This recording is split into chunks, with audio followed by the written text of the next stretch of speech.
Hey,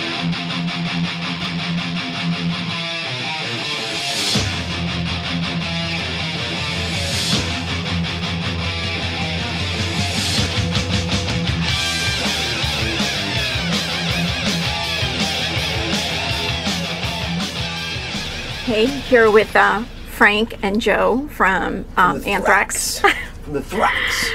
So how are you boys? Pretty good. We're great today. We went to Kuma. You ever hear of Kuma's Burger? Yes. Yeah, so we went there today. Today was the debut of the Anthrax Burger. They Awesome. made a special Anthrax burger, so we went up there and had some great burgers. And now we're disgusting bloated bastards right now. All right. It was good. It's going to be a good. little mac and cheese. Yeah, the mac and cheese was good too. It was. Awesome. So try that place. It's not a free advertisement. It's just that it was really good. Very cool. Very yeah, awesome. I want to try it. It was awesome. So you guys are out on tour with Volbeat. Yeah. Played some Canadian shows. How's the tour going so far? It's crazy. This Good, is very good. I'm enjoying it. This has been one of those Well run. great tours. It was, yeah, they've run it very professionally. Get and, along good. The show's been really crowded, all that good stuff. Everything you want from a tour, especially the catering. The catering's been especially great. But we're friends with the Volbeat guys for a long time. Right. So it's a really fun family atmosphere on this tour. So very cool. It's going to be sad for it to end, really. It really is.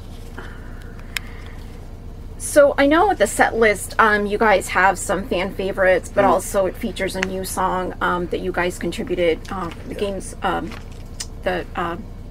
Game of Thrones. Yeah, from the mixtape. show. Yeah. Yeah. How did that opportunity come about, and what was that experience like? Well, DB Weiss from one of the show's creators is DB Weiss. He's a fan of the band Anthrax. He's actually a friend of ours and stuff. So, a call came from HBO. Would you like to do this? And of course, you're not going to refuse a call from HBO. We're big fans of the show, obviously. So it was a no-brainer. We even knew the song that made sense.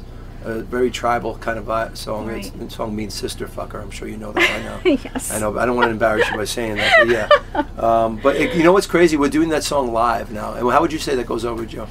Going over good now. People are getting into it. I think already. people understand it now, which is cool. I'm thinking that they actually get to hear the song quite a bit if they even know about it, you know. So. Yeah, I know you guys have been playing out. it live, and I know it's been out on YouTube and stuff. And so, we were nervous about playing it live at first because it's just on a side record thing, you know. On it's the biggest show on TV. I get that, but how would that translate for us? But we've seen that people know the song, which is cool. So, and it's nice for us to get away from the normal stuff we play all the time. Right. So it's nice to give something fresh. So it's Very good. cool. It's a great mix. So how far have you guys come along with the new album, and how's the recording process going? Great. Joe's kicking five, ass. 5 vocals to do. Very cool. You know, some touch-ups, more lead breaks. Okay. You know, whatever else. You know, of course, you got to mix and master it. Too, Very cool. Yeah, you were recently out in California. Yeah, I'll go back working when I with get Jay back. Rustin, right? Yep, 2 weeks in June. I got a couple more coming up. That's what's great. So Cool. as soon as we're done with this, he flies right back out to start the vocals again. And it's really been most of the rhythm tracks are done. You know, I mean, maybe touch-ups here and there if you hear it. That's what's great about doing a tour like this. You can hear things you want to change and touch up and stuff because you want to make it great. Right. There's no rush to get this record out, so we want to make it the right record, and so we can live with it a little bit. And he's going to go out there, and he's been. I think people are going to be especially freaking on his voice because I think he's singing better. Not because he's here. I think it's because I'm a Belladonna fan. I think he's doing some of the best singing he's ever done. It freaks me out that. I'm telling you, he took another step in vocals, so I'm kind of excited. I think we have a great heavy record with great melody. That's what I really think we have. So very intriguing cuts in there, you know. Take a couple listens on some of them, you know. Oh my God, I can't wait. Yeah, I think it's going to be one of those records. I think people were asking about it's worship music. How are you going to follow that up? Because so many people, and thankfully they liked it. How do you follow that up? Well, you just do what comes next, and because I think we tapped a good vein right now with Anthrax. Right. Musically, vocally, I think we're in a good place. This is the band Anthrax. We have Joey. We have the band Heavy Riffs. It really isn't. That's why people like Anthrax, I think, because of that blend of heavy riffs and great vocals. Different than a lot of bands, most bands, you know. Cool. And we're proud of that. We're fans. We're fans, so we kind of know this is if we like it, we think people will like it also. The fans will like us because we're still fans of this music, you know. Well, I think that was going to be my next question. I mean, a lot of people have said that, you know, Worship was actually kind of a return to the roots for the band and started a new chapter, you know, in your career. Yeah. So, you know, I mean, are you drawing inspiration from that for the next record, or how is it going to be different? I don't think you can't look back, right? You can't live on your past, because then we'd still be living among the living, you know? Right. I just think, even with the approach for worship, I just think this is what's coming out of us. This is what we're feeling. It's all stuff from inside, really. I mean, Joey on his vocals, to the way he sings, it's from his inside, you know? I just think let it be, and whatever happens, happens. But I just happen to think that we're in a really good place writing-wise. Very cool. I just think that we know each other so well with what we're writing and what we're capable of, and writers and as fans. So I'm excited just because I'm really psyched to play this stuff, you know, and it's going to be a lot of fun for the future. I'm sure the fans are really looking forward to it. Yeah, from what we've been hearing, you know, people have been waiting for this record, thankfully, and there's a lot of anticipation. There's a buzz, which is great for Anthrax in 31 years in, to have a buzz on a record and a buzz on a band saying, what's next? I couldn't be happier. You know, we couldn't be more stoked about this. So I want to talk a little bit about your side project, Altitudes and Attitudes. Yes. Where are you with the writing process and recording with that? Just about done. Writing's done. It's mostly, Dave and I recorded all this stuff, and we just want to get it between the Anthrax. We don't want to get in the way of Anthrax or Megadeth.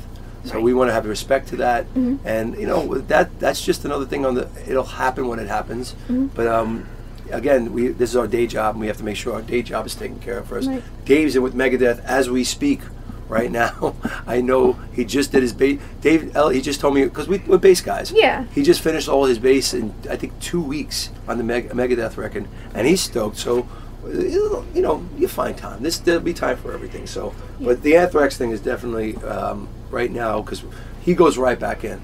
Right.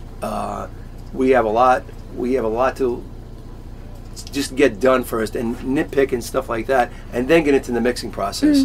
So that'll be first, but then the other stuff will take care of itself. You know? Very cool. Yeah, I know. I mean, obviously, any touring that you do with Altitudes and Attitude will obviously depend on, you know, your schedule with Anthrax and obviously Dave's with Megadeth, right? So, but any plans to hopefully tour at when we have time? That's all we could ever say is when they're off. Like Joey has a side group that he does when he's off. Oh, cool. When he's off from Anthrax, that's what we'll do on the side. So when everybody has downtime, that's when you have time. Scott has a book. You know, Charlie's got his coffee. Yep. Everybody's got their own little thing. So, but you need that stuff just to get it. You know, just to have side stuff going on. And I think it's important for us to come together and in unity with Anthrax. So, very cool. But when everybody has time for their side things, they do it. Awesome. It's cool. You want to tell me a little bit about your side project? It's just a cover thing I do at home. You know, just to keep. But it's busy. awesome. I have fun playing drums. That's awesome. Very cool. 3-piece, just an easy go. Small little place. Very cool. Has anybody ever seen Joey? We YouTube this stuff. Joey singing like the Journey songs and stuff like that. No, I have Well, not. you should, because it's right up there with anybody that's ever done it. It's true. Awesome. It's awesome. He plays drums with it, so it's really it's an outlet. Low thing, you know. Yeah, but the thing is that you know everybody's got outlets. You need definitely, outlets. and you need that sometimes. And you know? need it. You need it. Music. Yeah, and music, you got to keep your chops up. He keeps his chops up with that. I keep my chops up with the A&A stuff. So I think it all helps Anthrax to come up to unity. You know, we have that stuff on the side that fulfills us in another way, but this is what we do. Right. It gives other people a chance to play too with you. You know. Yeah, bounce off of other people. You're right. That's cool.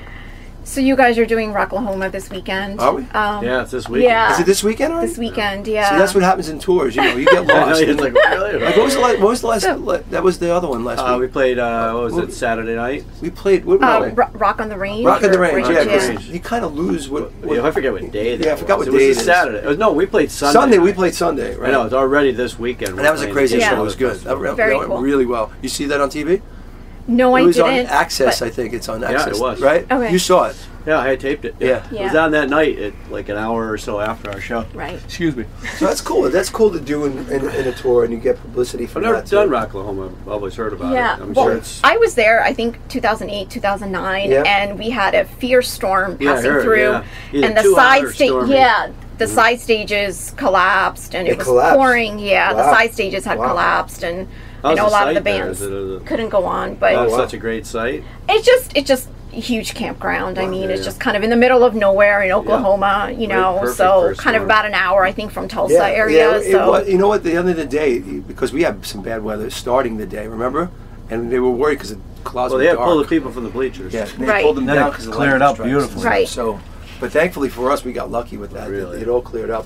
It went well. One of the show. nicest days we've had on this whole tour so far, too. Oh, that's awesome. Especially for like an outdoor venue. Like it's great when you get like a awesome, beautiful day. Like today. Are we in the 40s today? This is like I think it's like 45. Yeah, and it's supposed to be 70 tomorrow. So I think that's how everybody's like, gonna get sick the next day.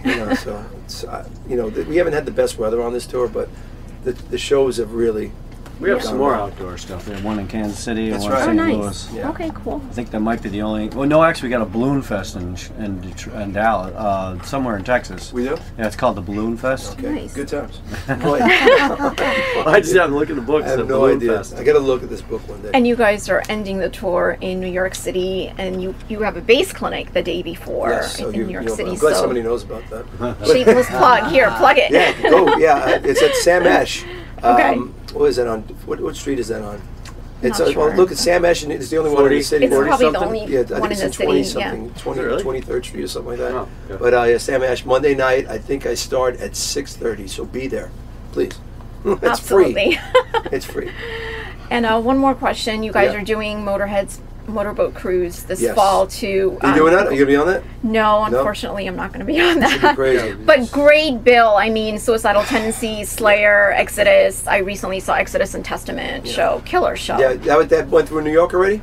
That went through New York, and I saw them in New Jersey as well. I mean, where did that play in New York? I think it was somewhere in Long Island. I'm not sure. Oh, Paramount. I bet you it was Paramount. Yeah. Because I went to the New Jersey one in Starland. Starland. So, yeah, it's like very close to where I am. We played the Paramount. What? We did the Paramount. We did the Paramount, sure. Remember that one? That's a good place. It's way out there, though. A little bit out there. Yeah, it's out there. It's all right. So excited about that. Because Yeah. I know you've done that before. What was that experience like? The New York show is always, for a New York band like Anthrax, the guest list is a pain in the ass. I'm sure. It's a stress-filled thing that I try not to get too involved with it anymore. And I put a cutoff for my family and friends. I said, look, I had this amount of tickets. I'm not buying anymore. Right. I need to make some money. Right. Off the tickets. I mean, the last time I bought how many tickets? Tight quarters. And then people were pissed at me. I'm like, dude, buy a fucking ticket. Really. I bought a ticket today. I appreciate they that. offered, but I said I want one. My thing is, my friends, my good friends, they know I get like 5. I think we're allotted 5 each as a band, but then you have to buy after that. But you buy so many tickets and then you put a cutoff. That's what I did already. So.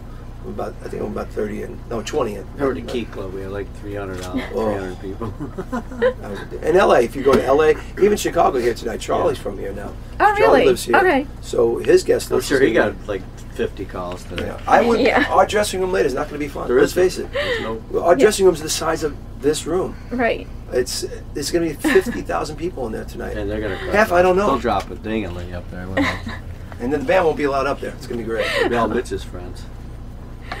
Which is very important. All right. Well, thank you so much, Frank and Joey, for your time. We really appreciate it. It's always a pleasure talking to you. Thank you so much. Thank you. Thanks.